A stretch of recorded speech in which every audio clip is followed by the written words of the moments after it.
Euzubillahimineşşeytanirracim. Bismillahirrahmanirrahim. Elhamdülillahi Rabbil alemin. Vessalatu vesselamu ala Resulina Muhammedin ve alihi ve sahbihi ecma'in. Binavi Xudayê bexşende û mihriban. Ez silava li we hemiyan dikim. Bi rastî jî spasdarê İttihadul Ulema me ku îro gazî min jî kirin di nava giregirê alimê İslamê de ji her şaraliya alema İslamê hatine di nava wan da ez jî layıqî wê yekê dîtim ku beşdar bim. Spasdarê wan im. Ez bextewarim, gelek bextewarim. Îro gelek tiştê ku mêrva bextewar bike dîtin. Yek ji wan e ku du mücahîd li pêşberî min rûniştine. Yek ji cihada Efganistana ezîz, yek ji cihada Filîstîna ezîz hatine. Ew her du camêr li pêşiya min sekîn ne, ji xwe ez gelek bextewar bûm. Lewra wan her du cihada rewşa alemê veguhastin. Yani vê sed sala ku Müslüman her tim binketî bûn, her tim şikestî bûn, her tim meğlûb bûn, ahuzar bilind bû ji welatê Müslümanan. Müslüman perişan bûn, derbeder bûn, reben bûn, sürgûn dibûn ji walî devî bûn, ama vê carê van her du bûyera, van her du welata ev rewşa digergûn kir ve guhast êdî dewra serkevtina Müslümanan dest pê kir. Ji ber wê yekê ez gelek bextewarim. Gelek bextewarim ku dîsa carek edinê li Diyarbekira rengînim. Diyarbekira rengîn gava ku mêrî tê vê derê li vira herçend ku zimanê Tirkî serdest be jî dîsa bêhna kurdewariyê gelek jê tê mêriv xwe jinû dike. Dizvire zaroktiya xwe, dizvire kevneşopiyê xwe. Ez bextewarim. Bextewarim di nava ulema danim, aliman danim. Wana ra sohbet etkim. Xu wekî feqîyekî, wekî telebekî dibînim ku ez ê dersa xwe pêşkêşî wan bikim di dawiyê de yê çi bêjin. Me dixwast ku ez axaftina xwe hemî bi Kurdî bikim. Wisa jî gotûbû, hevala de gotûbû ez dixwazim bi Kurdî bidomînim. Lewra layıqî neviyekî Selahaddînê Eyyûbî Kurdî layıqî wê ew e ku xeberdana xwe, axaftina xwe, sohbeta xwe bi Kurdî bike. Lê mixabin mesela Filîstînê, meseleke yani çapemeniye, jêra zimanekî xwas lazım e, zimanekî taybet lazım e. Ew jî Tirkiye, em çi hîn bûne derheq Filîstînê de em ser zimanê Tirkî bûne ji ber wê yekê ez ê vê piştî vê gotina xwe dawî bi Tirkî dest pê bikim, bername xwe bi Tirkî devam bikim. Sipasguzarê we hemûyan me. Evet, konuşmamın bundan sonrasını Türkçe yapacağım. O da konumun dili itibariyle. Kudüs'ün Selahaddin el-Eyyubi el-Kurdi tarafından fethinin Gazze'deki mücahitler üzerindeki etkileri ve Kürtlerin buradan çıkaracakları paylar üzerinde bir konuşma yapmak istiyorum. Bütün bunları anlamak için, Kürtlerin buradaki rolünü bilmek için, nasıl etkilendiklerini anlamak için, Selahaddin'in hangi sayıklarla, hangi duygularla Filistin'e yöneldiğini, Kudüs'ü fethettiğini anlamak için aslında varoluşsal bir hakikati bilmek lazım. Kur'an-ı Kerim'in dışında varlık yasasını bilmek lazım. Varlık amaçlıdır. Yani varlığın bir amacı vardır. Her hareketi, her davranışı ister bütünsel ister parçasal olsun mutlaka bir amaca yöneliktir. Hiçbir hareketi varlığın, kainatın, mevcudatın amaçtan yoksun değildir. Şu dünyayı ele alalım mesela. Dünya birkaç yönden amaçlı olduğunu bize gösterir. Birincisi üzerindeki havası, toprağı, suları, yapısı itibariyle hayatın sürdürülmesine elverişlilik amacına yöneliktir. İkincisi mesela dünya kendi ekseni etrafında döner ve bu dönüşünde bir amacı vardır. O da gece gündüzün meydana gelmesi. Yine güneşin etrafında döner. Bu dönüşün de amacı dört mevsimin meydana gelmesidir. Daha başka şeyler de söyleyebiliriz. Bütün varlıkların böyle amaçları vardır. Hiçbir varlık amaçsız değildir. Mevcudun gâiyyün. Hepsinin birer gayesi, amacı vardır bütün mevcudatların. İnsan da varlığın bir parçası olması hasebiyle bütün hareketleri ve davranışları bir gayeye matuftur. Mutlaka bir gayeyi gerçekleştirmeye yöneliktir. Fakat insanı diğer mevcudattan ayıran, onu farklı kılan şey bütün varlık aleminin amaçlılığı gayri iradidir. Bilincinde değildirler. Yani dünya dönerken ben şu geceyi ve gündüzü meydana getireyim diye bir gayeyi gütmez. O onun varoluş özüne yerleştirilmiş bir ilahi yasadır. Evrensel yasalar sisteminin bir gereğidir. O bir sünnetullah'tır. O onun bilincinde değildir. İnsan ise böyle amaçları vardır. Kendisi farkında olmadığı. Herhangi bir şey yapar. O tamamen bireysel bir şey yapar. Fakat o bir amaca yöneliktir ve belki geriye dönüp bakınca o amacın farkına varır. Onu işlediği sırada o amaçtan haberde değildir. İnsanı varlıktan farklı kılan şey gayri iradi amacının yanında bir de iradi amacının olmasıdır. İşte bu Filistin bağlamında hem Selahaddin'in hem bugünkü Hamas mücahitlerinin hem Afganistan'daki mücahitlerin bütün yaptıklarının bir amacı var. Topraklarını işgalden kurtarmak. Bu bir iradi amaç. Her şerefli, her tabir yerindeyse namus sahibi, iman sahibi, vicdan sahibi insan toprakları işgal edildiği zaman bu işgali sonlandırmak ister. Bu bir şeydir. Ve fakat her hareketin, her iradi hareketin bir de gözetilmeyen, o iradeyi gösteren insanın farkında olmadığı bir gayri iradi amacı gerçekleştirir. İşte onun bugünlerde böyle bir şeyin karşısındayız. Özellikle de Gazze'de Hamas'ın verdiği mücadele. Ben öteden beri Hamas hareketine direniş, yani mukavemet denilmesini böyle içime sindiremiyordum.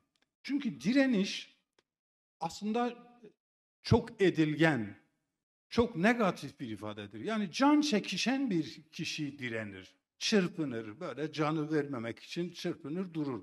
O direnir. Fakat Arapçadaki mukavemet aslında bir işteş fiildir, müfaale vezindedir, mukaveme. Yani iki kişi birden ayaktadırlar ve birbirlerini kerrufer yaparak kim kimi yenecek. O ifade yerindedir. Arapçadaki mukaveme doğrudur. Ama Türkçedeki direniş Hamas için doğru değildir. Neticede biz de günlük dilin etkisiyle direniş diyoruz. Aslında 100 yıldır Filistin işgal edildiği günden beri direniş söz konusuydu. Çünkü İsrail müthiş bir kuvvete sahipti. Dünyanın bütün emperyalist güçleri arkasındaydı. Tepeden tırnağa bu gücü silahlandırmışlardı. Karşısında da silahsız, hiçbir şey olmayan bir millet bırakmışlardı ve dolayısıyla garibanlar direnmek zorundaydılar. İsrail nasıl kuruldu? İsrail kurulduğu zaman gündemde denklem şöyleydi. İsrail, İslam alemi. Bu İsrail için büyük bir denklemdi. Yani İsrail'in bu gücüyle, bu duruşuyla İslam alemi gibi müthiş bir kavramı, müthiş bir dünyayı alt etmesi kesinlikle mümkün değildir. Bunun küçültülmesi gerekiyordu. Yani askeriyede hedef küçültmek diye bir taktik vardır. Hedefini küçülttüğün zaman düşmanı yanıltırsın. Burada da aynı durum taktiği gösterdiler. İslam alemi gibi muazzam kavramı küçültme gereği duydular. Osmanlı hilafetinin şahsında İslam alemini devre dışında bıraktılar. Geride İsrail, Arap alemi denklemi kaldı. İsrail, Arap alemi denklemi de bir süre sonra büyük olduğu anlaşıldı. Bu sefer birkaç tane mizansen bana göre savaşlarla 67 savaşı, 72 savaşı, 6 gün savaşları şuyla buyla bu alemi de devre dışı bıraktılar. İsrail karşısındaki hedef biraz daha küçüldü. Bundan sonra İsrail, Filistin kaldı. Dikkat ederseniz biri yerinde sabit duruyor. Hatta keyfiyet ve kemiyet olarak büyüyor. Birisi ise sürekli küçültülüyor. İslam aleminden Arap alemine, Arap aleminden Filistin'e bir süre sonra bir şaşırdık ki Filistin denkleminde İsrail ve Hamas kaldı. Yani sürekli küçülüyor. İsrail'in beklentisi, amacı Hamas'ı da bitirdikten sonra yalnız İsrail. Meydan tamamen İsrail'e kalmış var. İslam alemini devre dışı bıraktı, Arap alemini devre dışı bıraktı. Filistin Kurtuluş Örgütü'nü şunu bunu devre dışı bıraktı. Hamas'ı da onun tasavvuruna göre devre dışı bıraktı ve geride bir tek İsrail kaldı. Bölgenin hakimi, bütün karizması yerinde, gücü yerinde, istediğini yapabiliyor. Bu bağlamda, bu denklemler silsilesinde Müslümanların, Arapların, Filistinlerin direnmesi ifadesi doğrudur, direniştir. Fakat bir şey fark ettik ki Hamas gerçekten harekatun mukavemetul İslamiye'ymiş. Gerçekten direniş hareketi değil, mukavemet hareketiymiş. Ayakta duruyormuş ve ayakta durmaya devam ediyormuş. Ve şu anda İsrail direniyor. Şu anda direnen İsrail'dir. Mevcudu korumaya çalışan kaybetme mahkumdur. İsrail mevcudu korumaya çalışıyor. Elindeki mevcudu korumaya çalışıyor. Eski karizmasını, eski gücünü, eski şeyini ne yapıyorsa yapsın hiçbir şey elde edemiyor. Suikastler düzenliyor, yerle bir ediyor, evleri yıkıyor, çocukları öldürüyor. 20 bin çocuktan fazla çocuk öldürmüş, kadın öldürüyor, erkek öldürüyor. Bana dokunmayın yakarım hepinizi diyor. İran'a saldırıyor, Yemen'e saldırıyor, Suriye'ye saldırıyor. Ama direniyor o. Direndiği için ölmek üzere olan bir gücü gösteriyor. Dolayısıyla mukavemettir Hamas gerçekten ve İsrail direnmektedir.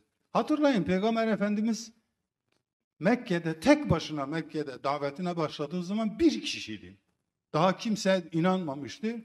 Peygamberimiz direnmiyordu, müşrikler direniyordu. Çünkü Hz. Muhammed'in yarın ne söyleyeceğini, yarın hangi değerlerini alt üst edeceğini, yarın hangi putlarını, iç yüzünü ortaya dökeceğini bilmiyorlardı. Sürekli merak ediyorlardı. Hatta adam tutup gönderiyorlardı. Gidin dinleyin. Bu adama ne nazır oldu, ne diyecek yarın? Ona göre cevap hazırlayın diyorlardı. Ama peygamberi o sırada dövebiliyorlardı. Secdedeyken başına çok kötü işler yapabiliyorlardı. Arkadaşları, inananları da dövüyorlardı, sövüyorlardı, öldürüyorlardı, sürüyorlardı. Habeşistan'a sürdüler, Medine'ye sürdüler. Şöyle oldu, böyle oldu. Buna rağmen onlar direniyordu. Peygamber Efendimiz direnmiyordu. Hazreti İbrahim de buna bir örnektir. O da tek başına bir şeydi. Yani ümmeten vahideten. Tek bir ümmetti. O bir ümmetti. İbrahim bir ümmetti. Ama işte maddi olarak yeniliyordu, ateşe atılıyordu. Nemrut'un gücü yüksekti, şuydu buydu. Fakat Nemrut'un adı esamesi okunmuyor. İbrahim ayaktaydı. Onlar direniyordu, İbrahim direnmiyordu. Bugün de biz de öyleyiz. Bugün o 100 yıllık çark, feleğin çarkı tersine dönüyor. Biz şimdiye kadar direniyorduk, ölmemek için, mevcudu korumak için direniyorduk. Şimdi bizim düşmanlarımız mevcudu korumak için direniyorlar. Bunun bir örneklerini birkaç kısa peygamber kıssalarıyla anlatmak istiyorum. İnsanın iradi amacıyla gayri iradi amacının denk geldiği zaman nasıl bereketle buluştuğunu göstermek bakımından. Özellikle bereket derken bunu da Kudüs'le irtibatlandırmak gerekir. Kudüs'ü Allahu Teala Kudüs'ü barakne havlehu diyor. Yani onun etrafını bereketli kıldık. Bununla irtibatlı olarak söylemek gerekir. Çünkü sözünü edeceğimiz 5 ulul azm peygamberlerin hepsinin yani Hazreti Nuh'un, İbrahim'in, Musa'nın, İsa'nın ve Resulullah'ın şu veya bu şekilde yolu Kudüs'ten geçiyor. Yani mesela Nuh'un Kudüs'le yolu geçmiyor ama gemisinin konduğu Cudi yani Guti ülkesi yani Mezopotamya yani Kurdistan'ı orada Cenab-ı Allah bereketli, etrafını bereketli kıldığımız yer diyor. Gemi oraya oturttuk diyor. Dolayısıyla bereket itibariyle de bir Kudüs'le bir irtibatı vardır. Şimdi Nuh tufanının kalktığı dönemi hatırlayın. Dehşet verici bir durum. Hazreti Nuh oradan gemiyle müminleri kurtarıyor, geliyor Cudi'ye konuyor. Bir olay, bir iradi bir olay. Bu normal bir şey. Bir insan bir şey isteyebilir, amacı olarak felaket vardır. Kavmini, halkını kurtarmaya çalışıyor. Allah da ona yol gösteriyor, gemi işidir. Fakat bu bir medeniyetin başlangıcı oluyor. Bu insanlığın yeniden dirilmesinin başlangıcı oluyor. Bu koskoca medeniyetlerin ortaya çıkmasının başlangıcı oluyor. Ve bu Hazreti İbrahim'e devrediliyor aynı şeyle. Hazreti İbrahim de Nemrut'un zulmünden kaçıyor. Eşiyle cariyesi, iki eşi diyelim birbirlerini kıskanıyorlar. Birini alıp Mekke'ye yerleştiriyor, biri de Kenan diyarında bırakıyor. Bu bir beşeri davranış biçimidir, bir iradedir, bir amaçtır. Böyle bir amacı gerçekleştirirken ama bunun yanında iki büyük medeniyeti işte ben İsrail medeniyetini Musa'ya kadar olan Yakup Aleyhisselam, İshak Aleyhisselam'ın, Yakup Aleyhisselam'ın, Davud'un, Süleyman'ın, Yusuf'un o maceraların hepsinin olacağı Kenan diyarının ve Mısır serüveninin içeriğini tetikliyor. Resul-i Ekrem'in İsmail'in Mekke'ye gitmesi de Resul-i Ekrem'in şahsında İslam medeniyetinin ortaya çıkışını, muhteşem fetihleri biraz önce hocalarımız da bahsettiler. O muazzam fetihleri, Mekke'nin fethini, Kudüs'ün fethini, başka fetihleri, bütün bunları hepsini görüyoruz Hazreti İbrahim'in kıssasında. Hazreti Musa'nın kıssası da zaten bir şekilde Yahudileri alıp Kudüs'e getirmekle irtibatlıdır ve Kudüs'e gelirken bana göre, ben tabi burada iddialı değilim, ayette biz onlara dedik ki hitta, yani kulu hitta. Bu hitta kelimesinin tabi tevazu, alçaklık, boyun eğmek, boyun bükmek şeklinde anlamaları vardır. Fakat modern Arapçadaki mehatta ile de bir akrabalığı vardır. Sanki sizin işiniz burada durdu, bitti. Misyonunuz bitti. Siz bundan sonra bayrağı gelecek yeni peygambere devredeceksiniz. O da İslam ümmetidir ve Resul-i Ekrem'in şahsında bu medeniyeti devralma, tevhidin sembolü olmayı devralma süreci de başlamış oldu bu şekilde. Dolayısıyla başımıza gelen felaketler, bu felaketlerden dolayı yediğimiz sürgünler, üstadın hicreti, başka şeyler, bütün bunlar bir an için acı gelebilir. Bizim için yıkıcı olabilir. Gazze'de taş üstüne taş kalmayabilir. Kimse sığınacak bir evi olmayabilir. Ama bütün bunlar çok muhteşem, çok muazzam, çok büyük bir medeniyetin, bir gelişmenin ve evrensel hakimiyetin sembolü olabilir. Nitekim Selahaddin'i Kudüs'ü fethetmeye, onun yanında Kürtleri ve başka Müslüman milletleri, Selahaddin ordusunda yer alan bütün diğer milletlerin hepsini Kudüs'ü fethetmeye iten, etken salt bir toprak zapt etmek değildir.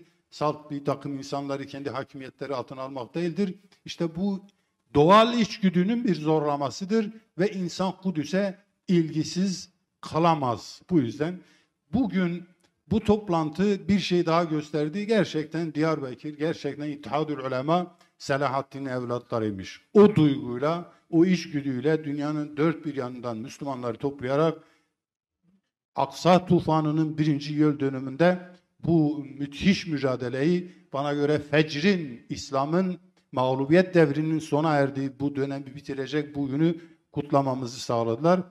Hepinize ve onlara teşekkürlerimi sunuyorum. Elhamdülillahi Rabbil alemin vel akibetu lil muttakin.